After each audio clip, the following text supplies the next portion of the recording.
Class 8 को optional math को question number 4 को जी हेर्नु होला।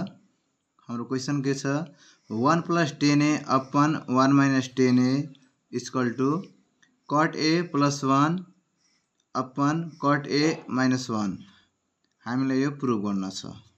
लेट्स लुक एट हाम्रो क्वेश्चन के थियो 1 + 10a upon 1 - 10a equal to cot a + 1 cot a - 1 LHS बाट RHS प्रुभ गर्न छ।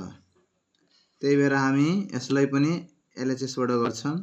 LHS मा हाम्रो के थियो 1 + 10a 1 - 10a 10a र cot a को एउटा फर्मुला छ है, नोटमा अलि केयर गर्नु होला। 10a को फर्मुला के छ हाम्रो 1 अपन cot a। त्यसै भएर cot a को पनि एउटा फर्मुला छ 1 अपन 10a। 10a र cot a एक आपसमा इन्टर रिलेटेड हुन्छन्। अब त्यही भएर हामीलाई के प्रुभ गर्न छ 10 बाट cot मा प्रुभ गर्न छ। त्यही भएर हामी यो फर्मुला युज गर्छौं। 1 + 10a को ठाउँमा कति लेख्न पाइन्छ 1 upon cot a 1 upon cot a upon 1 को 1 माइनस को माइनस। यहाँ पनि 10a छ, 10a को ठाउँमा हामी कति लेख्न सक्छौं 1 upon cot a cot a।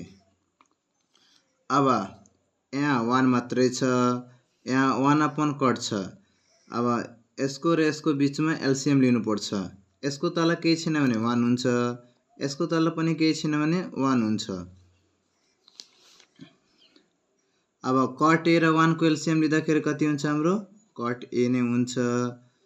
यहाँ 1 छ, के को कमी छ cot को कमी छ। त्यही भएर 1 मा cot ले मल्टिप्लाई गर्छ, प्लस को प्लस लेख्ने। यहाँ cot a अलरेडी छ, त्यही भएर 1 मात्रै हुन्छ। यो ओभरअल अपन यहाँ पनि 1 अपन 1 छ, यता cot a छ। cot a र 1 को एलसीएम लिँदाखेरि कति हुन्छ cot a। फेरि यता हेर्नु होला, यहाँ 1 छ, के को कमी छ cot a को कमी छ। त्यही भएर माथि हामी 1 * cot a लेख्छौं माइनस 1। माथि मल्टिप्लाई गर्नुहुन्छ 1 * cot a मल्टिप्लाई गर्नुहुन्छ भने cot a नै आउँछ। cot a प्लस को प्लस 1 यता cot a अपन 1 * cot भन्दाखेरि cot a minus 1 upon cot a।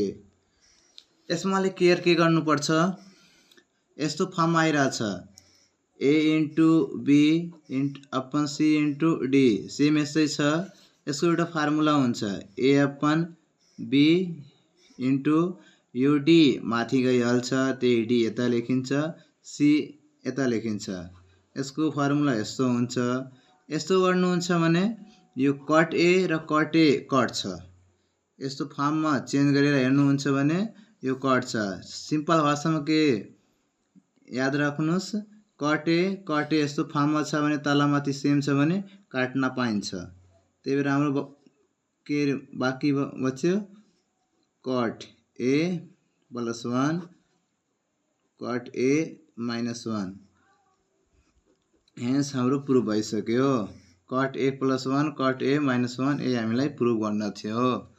Thank you.